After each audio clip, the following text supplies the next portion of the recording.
todos ustedes, queridos amigos. Hoy día 15 de enero de 2002, comenzando el año, los 200 libres. Con mucho agrado tendremos el conversatorio denominado Democracia y Transformación en Honduras y Participación Social. Nos acompañan para presentar y poner en contexto el abogado Atilio Alberto Peralta,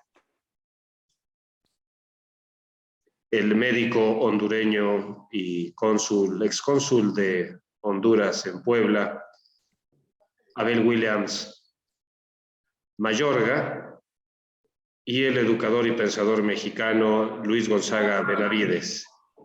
Bienvenidos todos quienes nos acompañan el día de hoy. Adelante, abogado Peralta, tiene usted el uso de la palabra.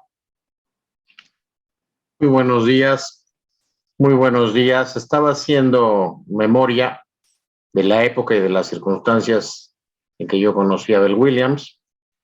Mi amigo, el doctor Adib Sabak, en esa época muy renombrado y famoso por su participación en los programas de Jorge Saldaña y porque publicaba la encuesta del diario El Financiero. Él fue, de hecho, quien inicia en México los estudios de demoscopía. No fue Bazáñez, fue Adib, perdón, pero da mucho coraje cuando le cambian a uno la historia. Por esas fechas se estaba discutiendo de manera muy ramplona, como estuvo de moda hasta hace poco, todo en términos de ciencia económico-administrativa. Decidió publicar un libro con especialistas en administración, en mercadotecnia, y a mí me invitó a que publicara un artículo sobre la legislación sobre inversiones extranjeras vigente en la época. Ese libro, bueno, yo después lo divulgué, lo promoví en el programa pues, de otro gran periodista mexicano, ¿verdad? Un gran cronista que fue José Luis Ibarra Mazari. Y en virtud de esa promoción fue que contacté y conocí, tuve el gusto de conocer al entonces cónsul de la República de Honduras en México, Abel Williams Mayor. Por aquellas fechas, además, resultó algo muy interesante que ha venido a relucir un cuarto de siglo después entre nosotros. Abel me planteaba un problema que tenía en ese momento la administración de medicamentos y la administración sanitaria de la República de Honduras, y que es un monopsonio, un oligopsonio que controlaba la venta de medicamentos al sector salud. Yo le sugerí, oye, ¿por qué no hacen bases de licitación nacional e internacional, señalando como ley aplicable del contrato la ley hondureña y como jurisdicción competente el Tribunal de la República de Honduras, como sucede en las prácticas del derecho internacional privado, donde se puede señalar en el contrato ley aplicable y se puede prorrogar jurisdicción. Su hermano en aquella época, según me comentó Abuelo, y que tuve el gusto de tratar también, pues era un alto funcionario, una persona relevante en la administración del recientemente extinto presidente Callejas. Y se difundió, se discutió en la vida pública pues, de relativa importancia, en el estatus de relativa importancia en la República, al grado de que se dijo, no, es que esta solución es muy fuerte, es muy violenta políticamente, bueno, no violenta, ¿no? Más bien que genera muchas crispaciones políticas y solo que lo decida el presidente. Un cuarto de siglo después vemos que el problema que tenemos de cáncer, medicamento para niños con cáncer en nuestro país, pues deriva del mismo problema estructural, con diferencias en matices y en complejidades, pero tenemos a 25 años después, al menos entre nosotros, el mismo problema estructural. No sé si sigue el mismo problema en Honduras, pero creo que es un problema pues ya sintomático que habría que atender. Años antes de que yo conociera a Abel, Honduras tuvo una repercusión muy interesante en Juego de Espejos, 2 episodios muy interesantes en Juego de Espejos. Uno es un señor, un ciudadano hondureño llamado Mata Ballesteros, que habría sido el contacto entre los cárteles, concretamente el cártel de Medellín y el cártel de Guadalajara. Y otra es la presencia de un peculiar embajador en Honduras, que después fue en México embajador, y que después fue jefe de los servicios de inteligencia en Washington de manera coordinada, y que me refiero a John Dimitri Negroponte.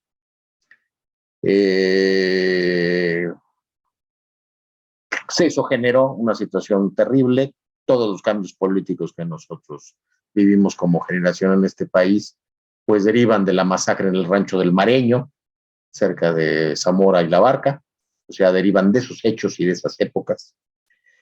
Con posterioridad, muchas décadas después, pues siendo presidente de la República, el hoy primer caballero de la República de Honduras, bueno, todavía no hoy, ¿verdad? Próximamente, caballero, el señor Zelaya, sufrió un impeachment, realmente era un golpe de Estado disfrazado, un impeachment por plantear un proceso de reforma constitucional que sí se le fue aprobada a la actual administración en funciones de Honduras, sin mayor problema ni contratiempo, y que era el problema de era el tópico concerniente a la reelección. Es interesante ese episodio porque Abel jugó un papel clave, siendo todavía cónsul en Puebla, junto a la entonces embajadora Hueso.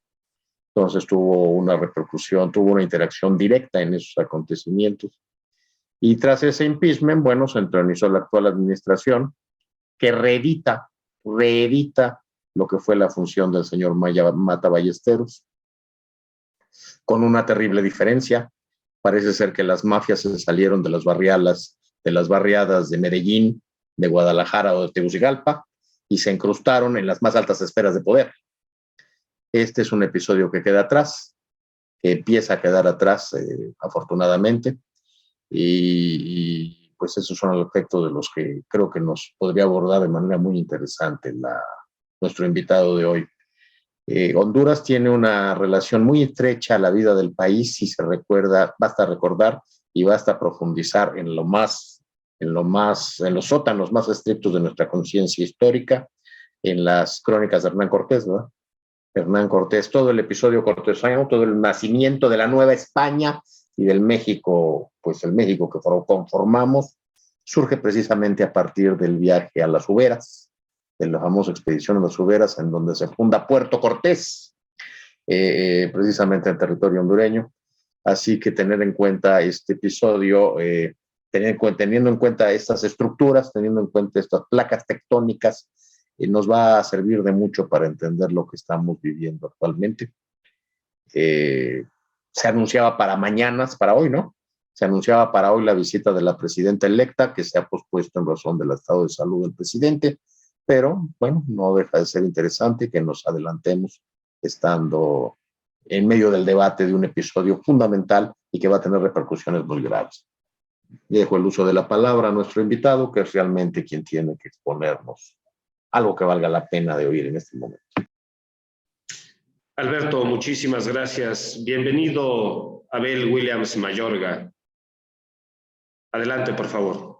Muchas gracias, Manuel. ¿Me confirman si se escucha bien? Perfecto. Muy bien. Buenos días a todos. Quiero saludarlos cordialmente y no quiero comenzar, le llamaríamos este conversatorio, sería conveniente llamarlo así, de intercambio de información que están vigentes. Y no quiero dejar pasar y Alberto su disposición a organizar este evento y agradecerles que sin su apoyo pues no hubiera sido posible y agradecer al maestro al cual le mando un caluroso abrazo y deseándole que se encuentre bien de salud y al 100 en sus actividades que ya conocemos de importancia. A todos los demás, un saludo cordial, amigable, fraterno. Y me gustaría, pues tenemos poco tiempo, pero hacer un resumen muy rápido de que Honduras, pues es un país pequeño, 114,000 kilómetros cuadrados, ubicado en el centro de Centroamérica, porque si hablamos de Centroamérica, los 5 países, Honduras está exactamente en el centro, con 2 costas, la costa atlántica y la costa pacífica, y un golfo de Fonseca que comparte junto con El Salvador y Nicaragua, que se toma como un punto estratégico geopolítico muy importante. Y por el lado norte, más que todo, es el puerto más importante de Centroamérica, que es Puerto Cortés, como bien lo decía Alberto, es donde se mueve prácticamente el 85% del comercio de Honduras por vía marítima con todos los países del lado atlántico. Es el puerto más importante de cabotaje que tiene Honduras, muy conectado con el resto del mundo por ese lado. Es la 17 economía de América Latina. Honduras es la 17, con un Producto Interno Bruto de $2.593 per cápita y un tipo de cambio actual que está a 24 lempiras por $1. Esa es la realidad actual. Un gobierno que está representado por 3 poderes, un poder ejecutivo, un presidente, y allá no se nombran vicepresidentes, sino que se llaman los 3 designados a la presidencia, que están por abajo del presidente y en que en su momento suplen funciones o encargos que cada uno debe desarrollar. Está dividido en 18 departamentos. Son 18 departamentos y que tienen funciones políticas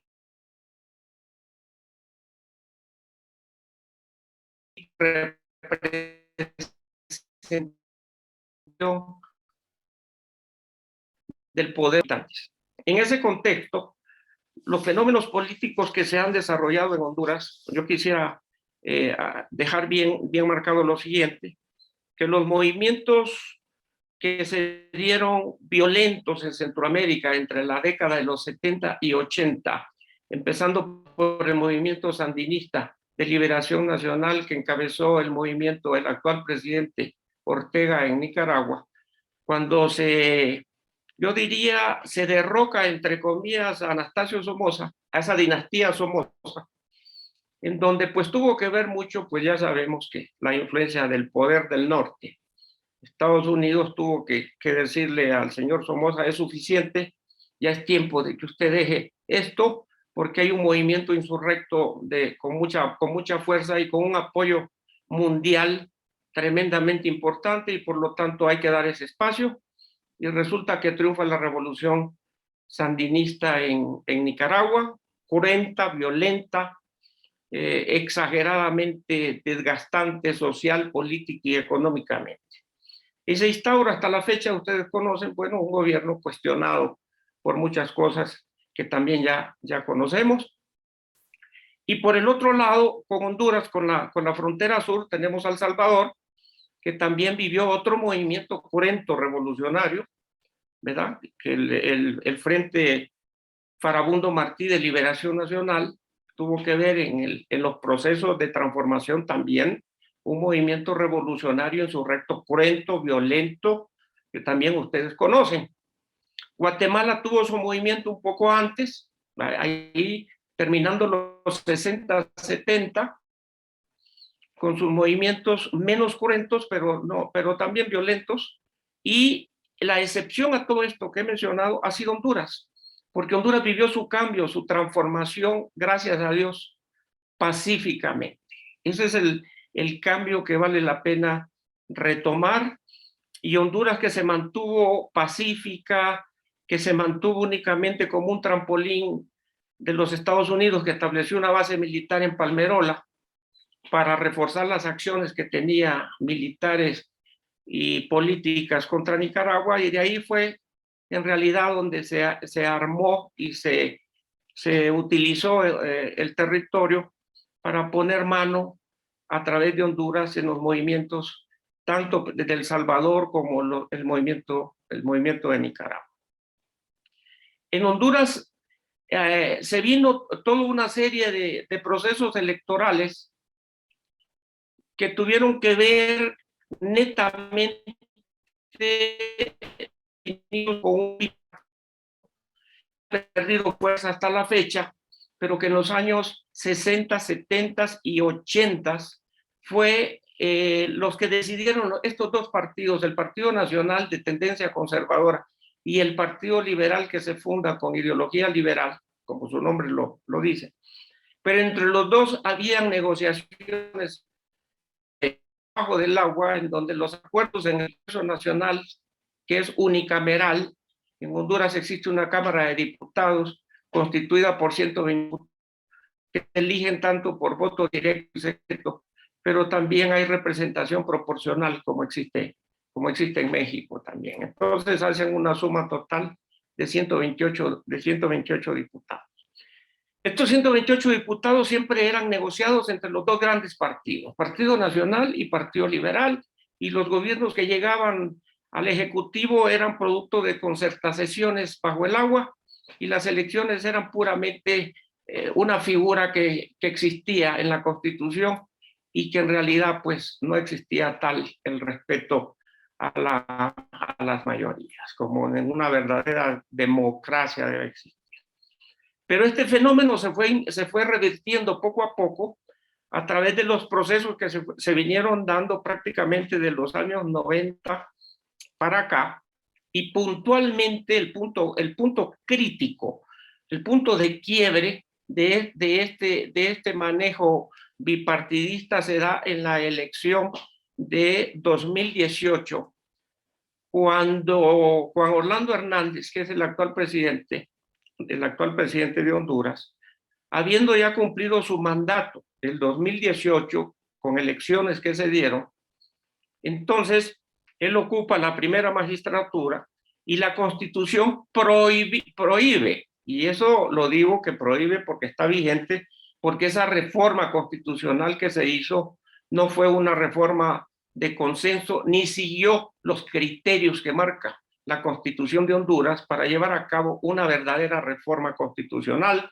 Entonces él, con su pretensión de quererse seguir 4 años más, modifica prácticamente de facto la Constitución y procede a candidatearse nuevamente para el proceso electoral del 2018, violentando la Constitución y habiendo grandes manifestaciones y protestas por esta decisión que se tomó desde el punto de vista unilateral, consensuada con los líderes de los dos partidos mayoritarios, y viene en ese momento el quiebre, en el sentido de que cuando se da el proceso electoral que acaba de pasar ahora el 1 de noviembre, un grupo encabezado recuerden ustedes que el golpe de Estado de Manuel Zelaya fue el 2009.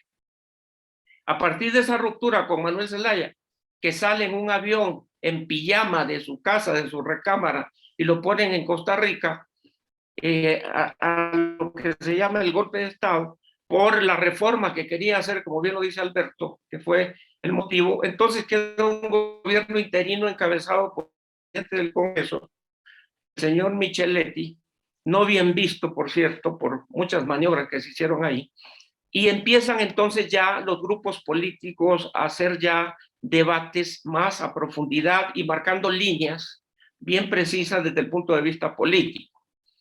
Cuando se da el golpe de Estado, el grupo que encabeza Manuel Zelaya, que estaba del lado del Partido Liberal, se escinde del Partido Liberal porque el Partido Liberal toma partido, valga la redundancia, con el Partido Nacional para seguir apoyando este tipo de maniobras. Entonces, Manuel Zelaya se desprende del Partido Liberal y hace un partido propio que se llama Libre, Libertad y Refundación, que es un apéndice del Partido Liberal, por lo consiguiente arrastra un buen porcentaje de ideólogos, de políticos y una base muy importante, participativa, con conciencia política, con debate, con cultura política, a diferencia de los otros más grupos que estaban todavía viviendo épocas del siglo XVIII o siglo XIX.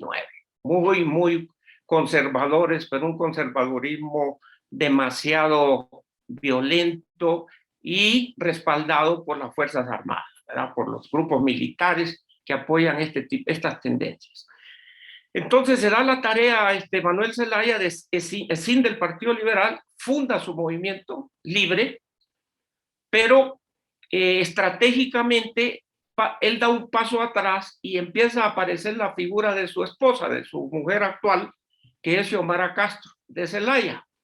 Entonces Xiomara Castro es la que se pone en cámaras, pero atrás de Xiomara Castro está la experiencia política, la estructura política, la ideología política y la dirección de campaña a través de Manuel Zelaya, ¿verdad? Que es un hombre que, vale la pena decirlo, conoce sus espacios, conoce sus escenarios y aprovecha de que existe un gran rechazo por parte del pueblo a la administración de Juan Orlando Hernández, que se vincula, valga la pena decirlo, con los grandes grupos de mafias internacionales a través del lavado de activos, a través de narcotráfico, y resultante de esto, pues su hermano está actualmente preso en Estados Unidos con cadena perpetua, y está vinculado él, Juan Orlando Hernández, en estos procesos que ya sabemos delictivos. O sea, hay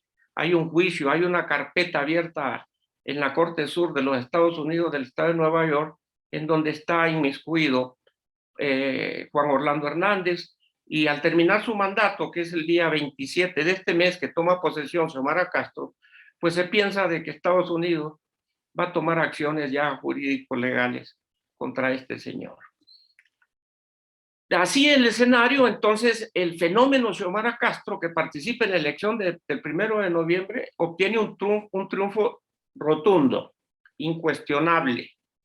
Un triunfo que se lo da su movimiento, que se alimenta con los ciudadanos que no encuentran cabida en los otros grupos y se pasan a votar, y hacen su voto tanto Partido Nacional, Partido Liberal, el Partido Innovación y Unidad, y un nuevo partido que se formó, que se llama Partido Salvador de Honduras, que lo encabeza Salvador Narrala, que es un empresario, es un director de programas de televisión con mucho respaldo popular, y se hace entonces un movimiento participativo de oposición que se une toda la oposición, incluyendo Libre, Partido Salvador de Honduras, Partido Innovación y Unidad, y todos los descontentos del Partido Nacional, incluso, y dan el voto a Xiomara Castro.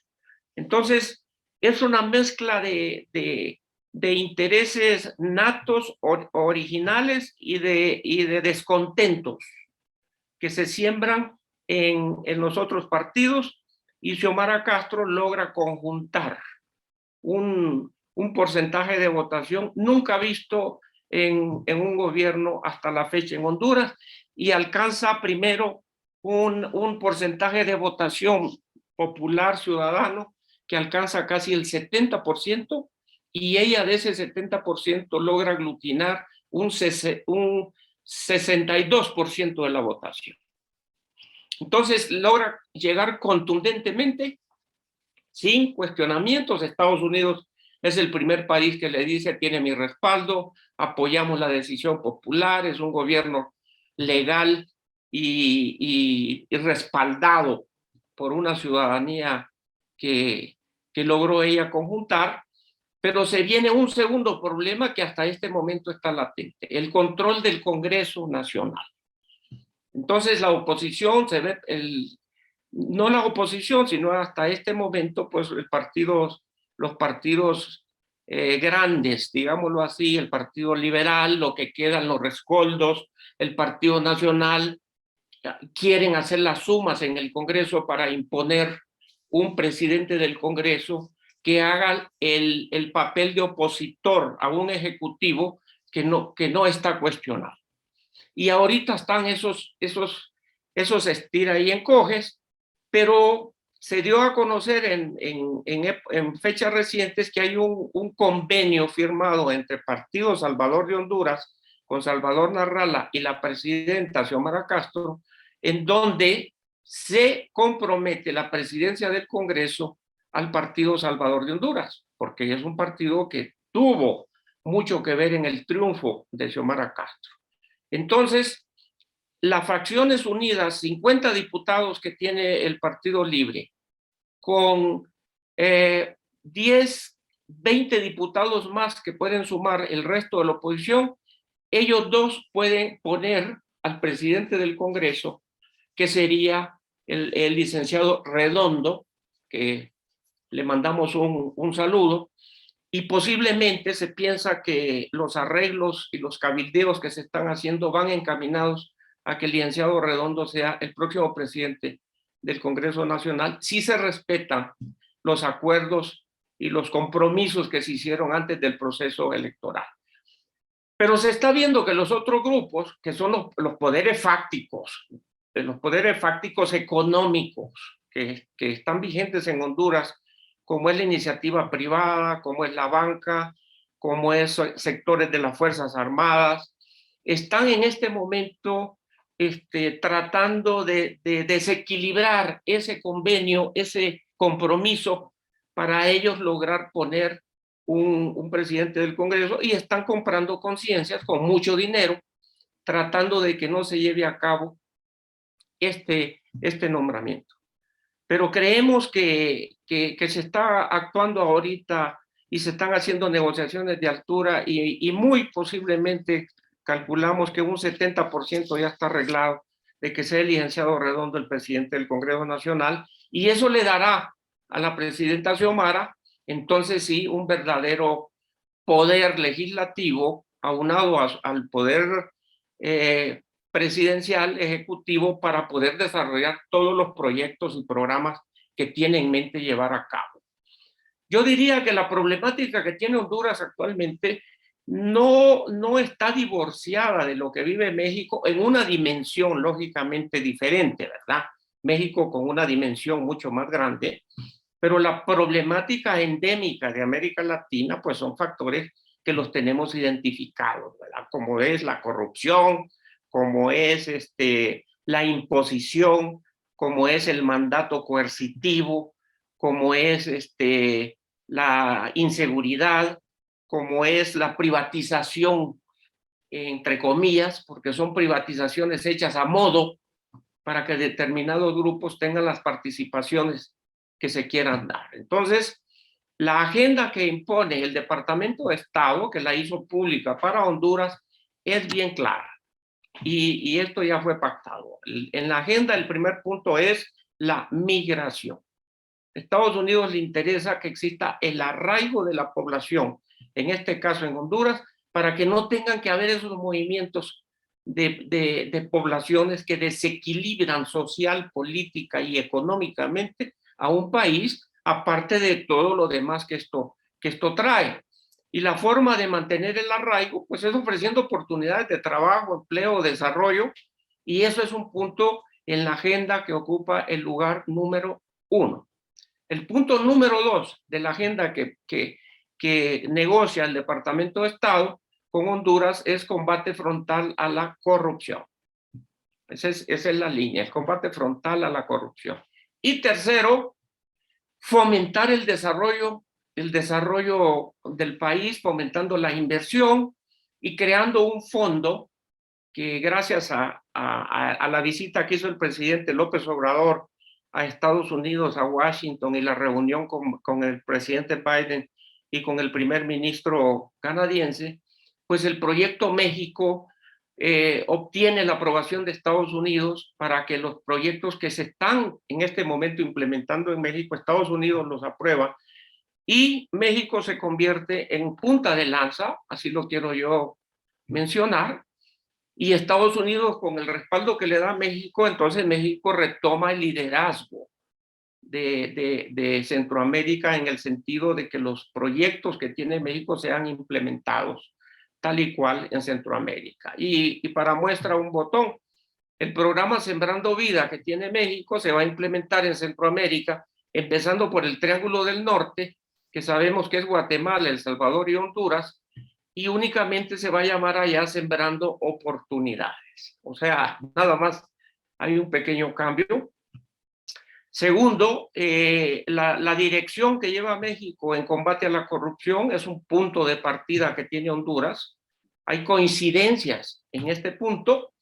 En seguridad nacional, en seguridad pública, hay coincidencias, y por lo tanto la relación que va a existir entre México y Honduras es una relación estrecha, es una relación en donde Honduras va a ser un punto de partida central para que todos los esfuerzos que se hagan a través de Estados Unidos, Canadá y México sean vistos a través de la óptica de los proyectos México aplicados ahora a un país en particular que viene a ser Honduras.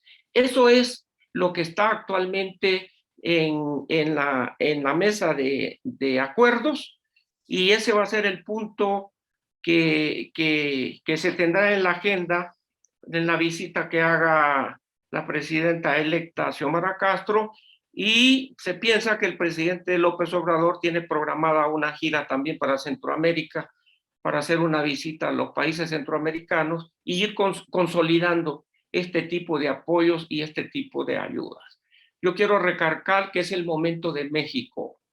México tiene ahorita un potencial para poder desarrollar, negociar, implementar todos los proyectos que México ya tiene en cartera, con una visión en un escenario un poco más pequeño, porque los países centroamericanos son más pequeños, pero México es el momento, ¿verdad? A través del gobierno que tenemos con el presidente López Obrador y sus proyectos sociales para fomentar el arraigo de estas comunidades, fomentar la seguridad y la inversión en aquellos países.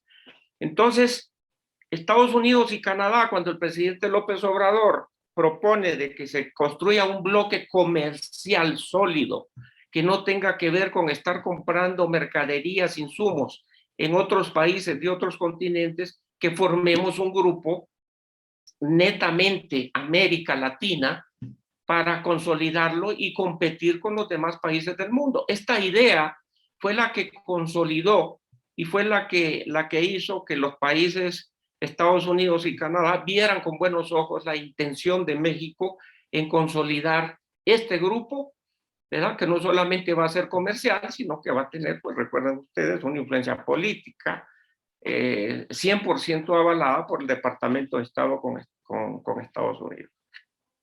Hay caminos ya recorridos que se han olvidado, que comentaba yo con Alberto y con Manuel. Hay caminos institucionalmente aprobados, y uno de los caminos que yo comentaba que vale la pena que vayamos desempolvando y vayamos poniéndolos en cartera nuevamente es el llamado inicialmente el Plan Puebla-Panamá. No sé si se recuerdan de esto que se genera con aquella reunión de Tuxtla Gutiérrez cuando era presidente el señor Salinas de Gortari y consolidó el grupo de Centroamérica. Pues ahora el proyecto se llama el Plan Mesoamérica. Cambió de nombre, en donde Puebla, recuerden esto, Puebla es el líder de este grupo. Entonces, este grupo está consolidado por los estados del sur-sureste, más los 5 países de América Latina, y últimamente se sumó Colombia y República Dominicana. Ese es el canal que está abierto, ese es el canal institucional que está aprobado por México y está aprobado por los países de América Latina, y tiene el aval y los fondos que Estados Unidos ya puso para que se lleven a cabo proyectos que fomenten, en primer lugar, el arraigo de aquellas personas que quieren migrar del país porque no hay oportunidades, porque no hay proyectos que les den seguridad y que les den una forma de vivir digna a estos pueblos. La pobreza de Honduras, quiero yo decirlo públicamente, alcanza un 63% de la población, con un 45% de población extremadamente pobre. Entonces la condición es de una urgencia, que diría yo ya no solo sanitaria, sino que es una urgencia social, política y económica. Entonces, lo que yo pienso y lo que hemos inicialmente comentado con Manuel y que ahora y con Alberto, y ahora yo lo pongo en la mesa, es que vayamos construyendo estos puentes, que vayamos dando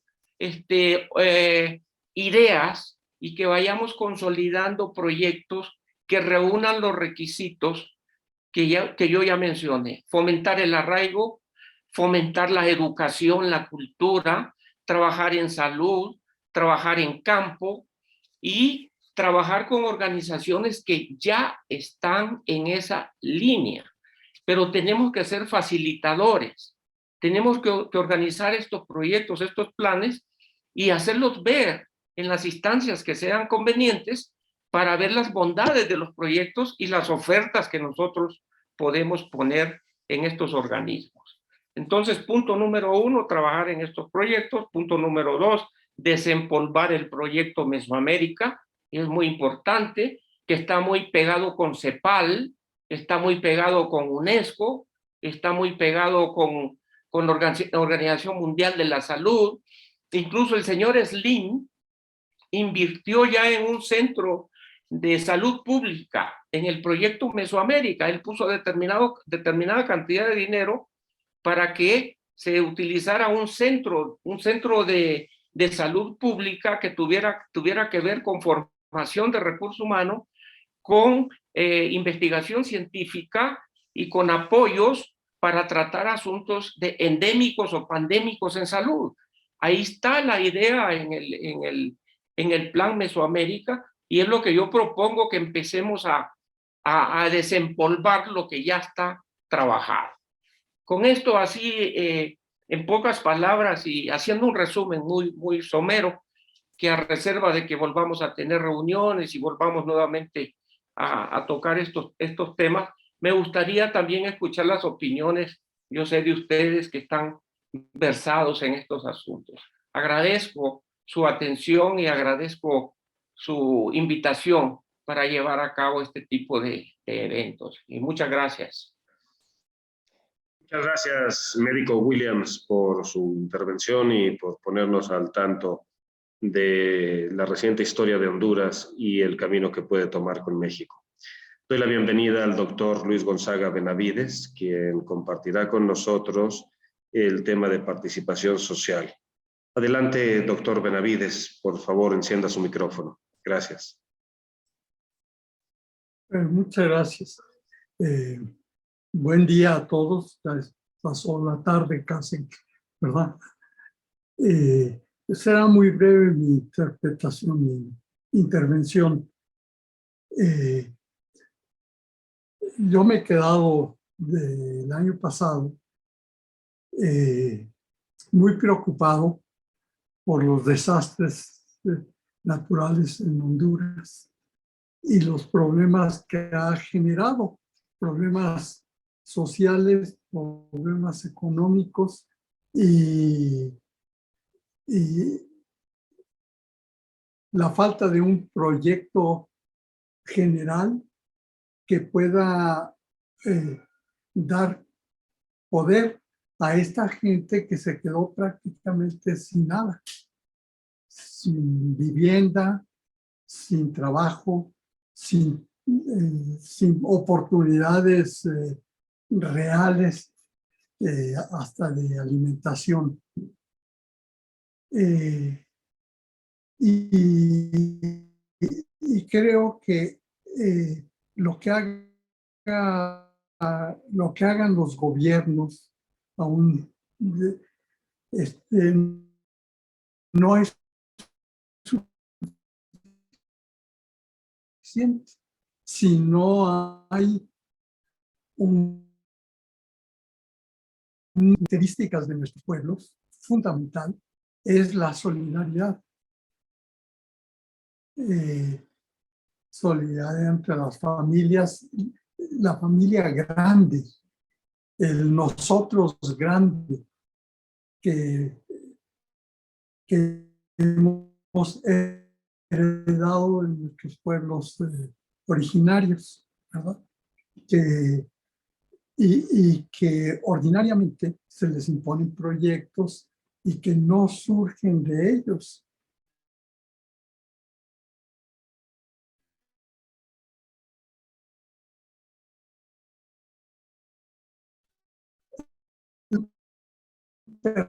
Permanente al pasado porque lo que se pretende con los proyectos es resolver problemas. Los problemas es resultado del pasado. Y entonces cuando se dan respuestas a problemas, se queda uno vinculado al pasado.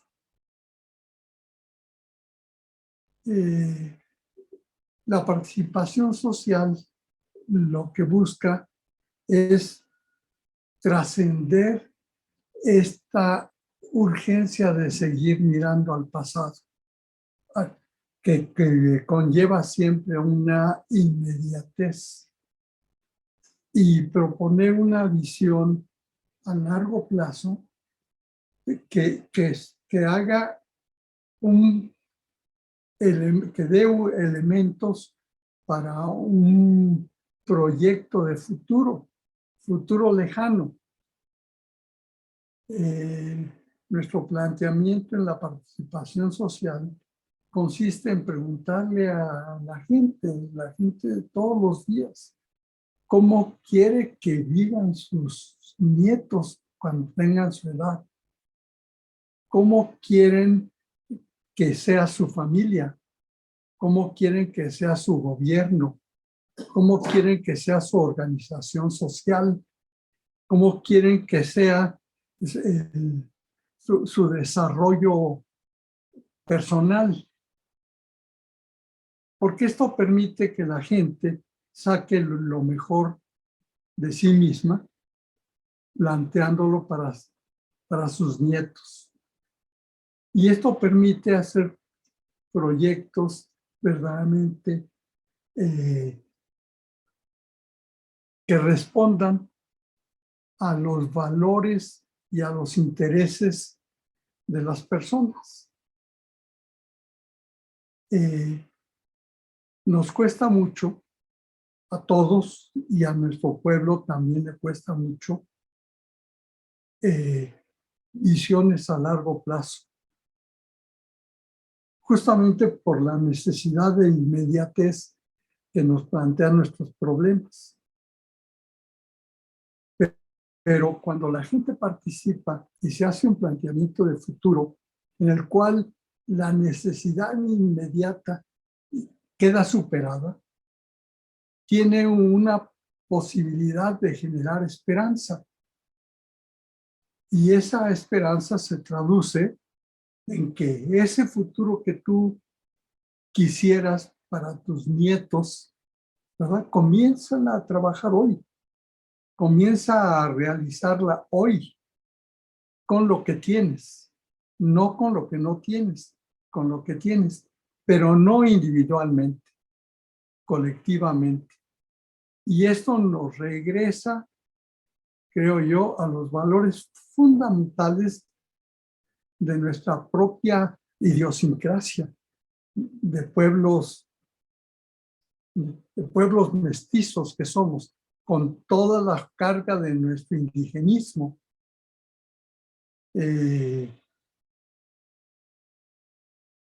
La participación así concebida genera ciudadanía,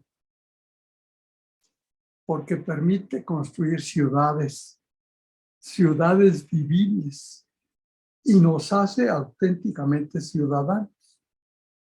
En la medida en que formulamos proyectos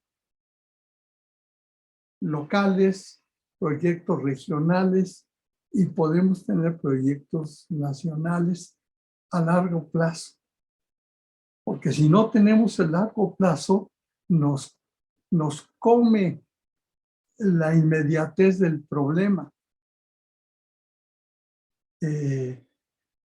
Esta propuesta, que parece muy utópica, ¿verdad?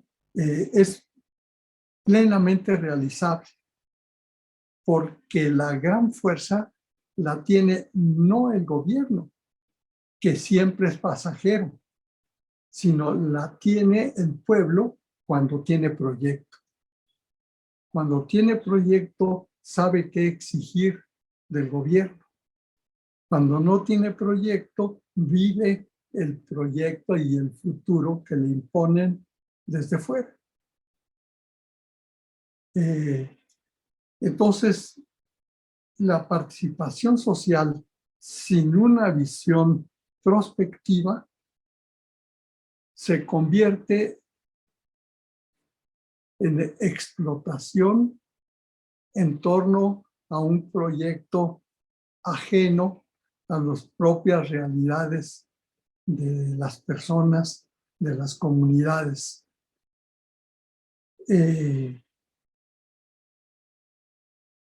Hay una concepción muy buena que no nada más tienen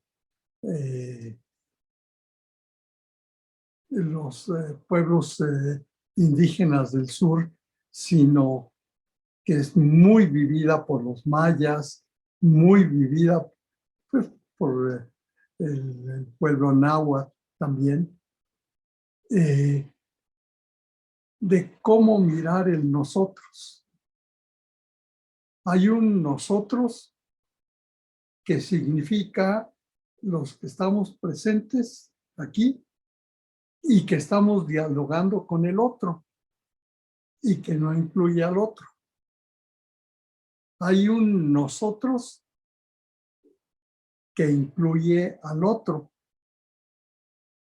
Y hay un tercer nosotros que incluye a aquellos con quienes nosotros podemos trabajar, aunque no estén presentes.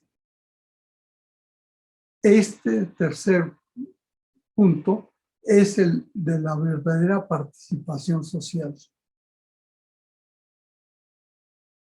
Y es justamente donde, gracias a una política participativa, se puede ir generando como proceso educativo permanente el desarrollo. De otra manera, el desarrollo consiste en doblegarse a los intereses pues, del más fuerte. Entonces, yo creo que nuestra aportación podría darse entre otros rubros, ¿verdad? En el aspecto estratégico de formular proyectos de futuro, pero no nosotros, sino la propia población. Contamos con metodología que podemos participar y con experiencia que hemos hecho a nivel aquí nacional en México y que a veces por los cambios de gobierno no han permitido, es más, han impedido intencionalmente que el pueblo maneje su futuro. Pues, esta es mi aportación. Esto me nace profundamente porque yo he estado varias veces vinculado en mi vida con Honduras y soy testigo viviente de situaciones de pobreza, de situaciones de exclusión y del manejo grave, ¿verdad?, de grupos económicos que no pasan más allá de 10 personas y quizás de 7, diría yo, en Honduras, ¿verdad? Y que no pueden vincular sin más lo económico y lo político. Gracias por su atención. Muchas gracias, doctor Benavides, por su intervención. Quedamos agradecidos con ella también. Ahora, si me lo permiten nuestros participantes, si desean hacer un comentario o alguna pregunta para los ponentes, son bienvenidos. Los comentarios les agradeceremos que no pasen de 2 minutos. Gracias. Adelante, doctor Peralta, y enseguida a Galo Galeana le doy la palabra. Gracias. Bueno, la exposición de Abel sobre la importancia de rescatar el programa mesoamericano, aunado a lo que nos comentaba don Luis, de no tener todo siempre en reacción inmediata, sino tener visión más profunda, más de largo plazo.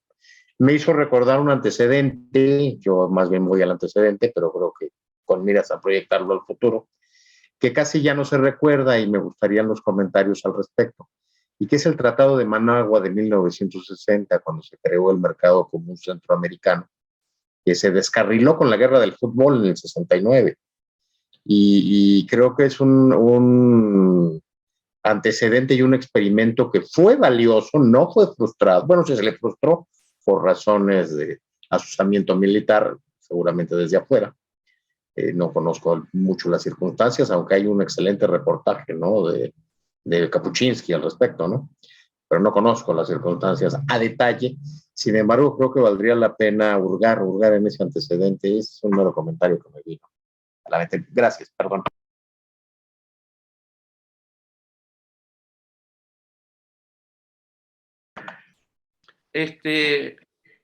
Perdón. Adelante, doctor Williams. Sí, Alberto, referente a esto, efectivamente, en los años 60 se creó el Mercado Común Centroamericano, que era un proyecto ambicioso. O sea, si lo analizamos, para su época era un proyecto ambicioso, porque reunía todas las características que el maestro Benavides ha mencionado en este momento.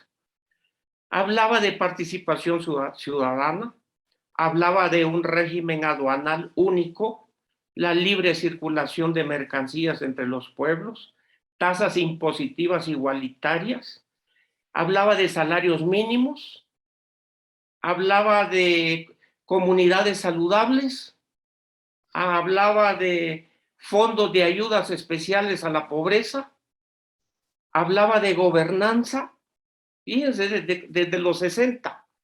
Hablaba que los proyectos tenían que construirse en base a las necesidades de las comunidades, no proyectos impositivos desde arriba para abajo.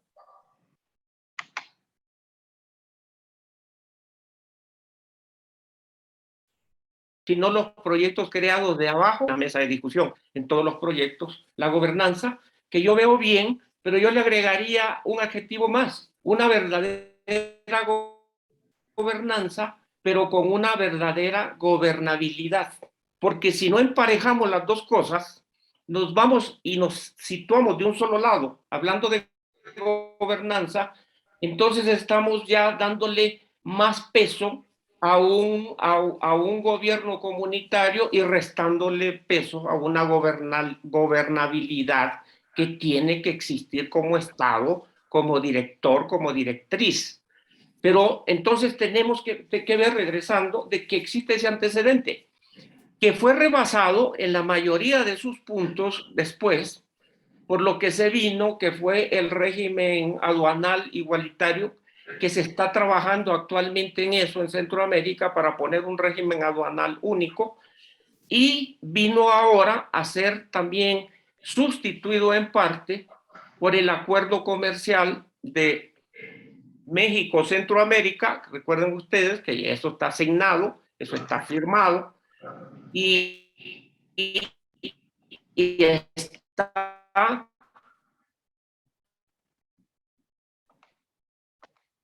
fortalecido más que todo los proyectos que yo mencioné anteriormente. Pero siguen vigentes las bondades del mercado común centroamericano. Esos puntos fundamentales que el maestro Benavides ha tocado, se tocaron desde los años 60, pero desgraciadamente no hemos avanzado. Nos quedamos en la definición y no hemos llegado a la acción. Y yo recalco, yo estoy 100% de acuerdo con los ingredientes que ha puesto el maestro Benavides, y lo que nos falta es redondear las estrategias nada más de cómo llegar a aterrizarlos, que es lo más interesante. No nos quedemos entonces en el plano nada más ideológico, filosófico del proyecto, sino que las bondades hay que aplicarlas porque nuestros pueblos, y en este caso Honduras, un país con una pobreza que en realidad yo estuve hace 2 semanas por allá, y no solo ha pegado lo que es la crisis sanitaria, porque ha pegado de una manera rotunda en un sistema de salud destruido, consumido y corrupto, y la gente está a la deriva, la pobreza es rampante, es preocupante.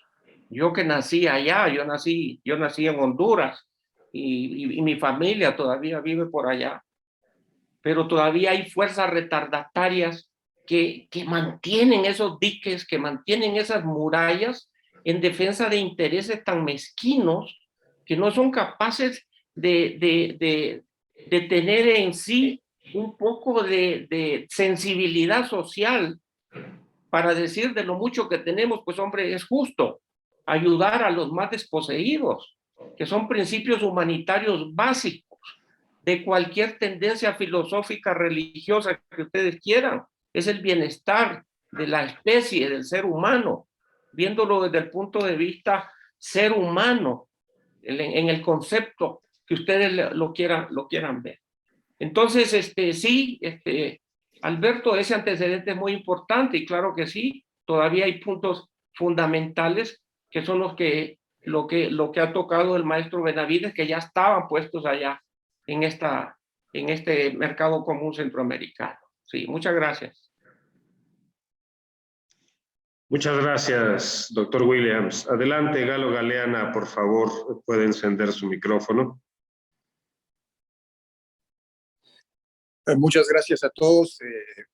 Felicidades, una excelente plática la que he escuchado en esta hora. Solamente recordar que en relación a lo que menciona el doctor Mayorga, el tema del programa Sembrando Vida, fue visitado en su momento hace algunos meses con John Kerry, que es el responsable de cambio climático en Estados Unidos.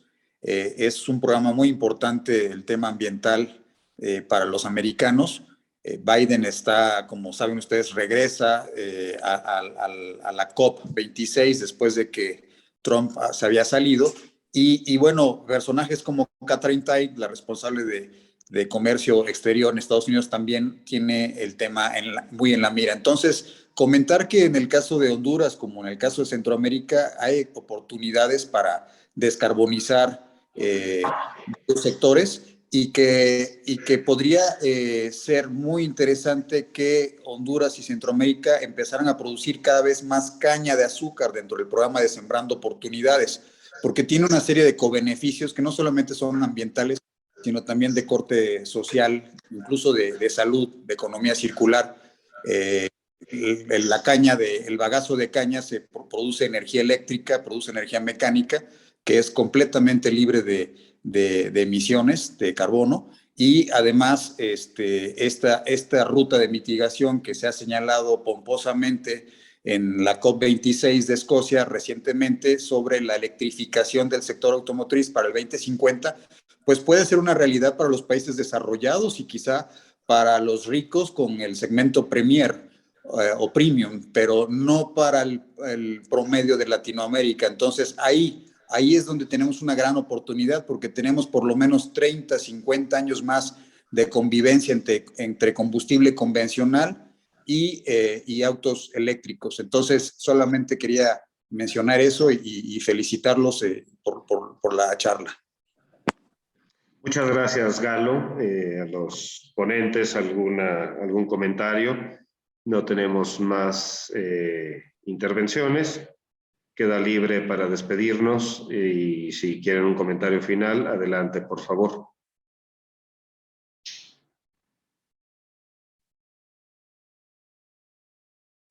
Sí, yo quisiera reiterar el agradecimiento a ustedes y pedirles de favor de que mantengamos este debate, esta discusión, esta propuesta y que la vayamos enriqueciendo para que trabajemos ya puntualmente en los proyectos que pueden incidir directamente ya en la mejoría de las condiciones de vida de esta población. yo creo que nos podemos dar tareas para empezar a redondear un proyecto y una oferta, ¿verdad? Una oferta que la logremos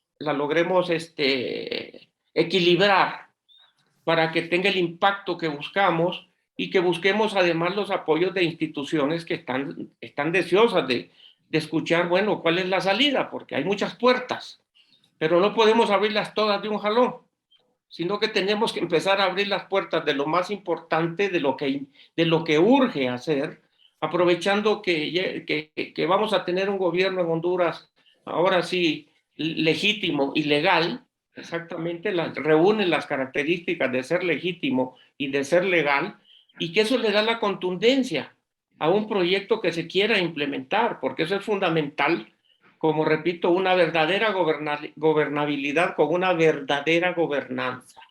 Construyamos de abajo hacia arriba. La casa siempre con buenos muros, con buenos tabiques, no tendrá problema.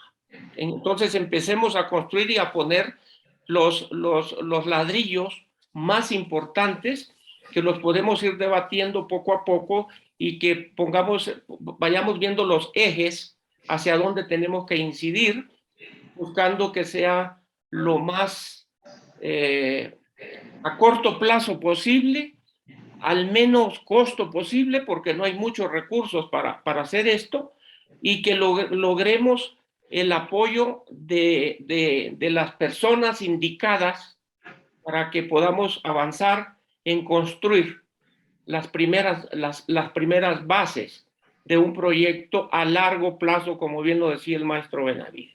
Que no sea un proyecto improvisado de una administración y que hasta ahí llegó.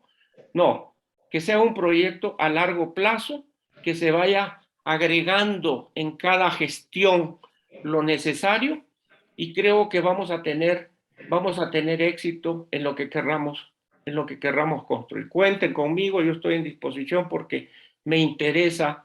Mi formación médica es una formación social, porque yo creo que no puede existir un médico que no piense en los demás, no pensar solo en el bolsillo de uno mismo, sino pensar también en los demás y qué podemos darle a los que más necesitan. Con esa filosofía de vida creo que no podemos fracasar. Y muchas gracias. Muchas gracias, doctor Williams. Le agradezco a usted, al doctor Benavides, al maestro Peralta por sus intervenciones, a nuestros miembros y participantes. Muchas gracias por acompañarnos. Quedamos a sus órdenes en el correo 200libres@gmail.com. Nos vemos a la próxima. Buena tarde. Buenas tardes. Gracias. Buenas tardes. Gracias, buena tarde.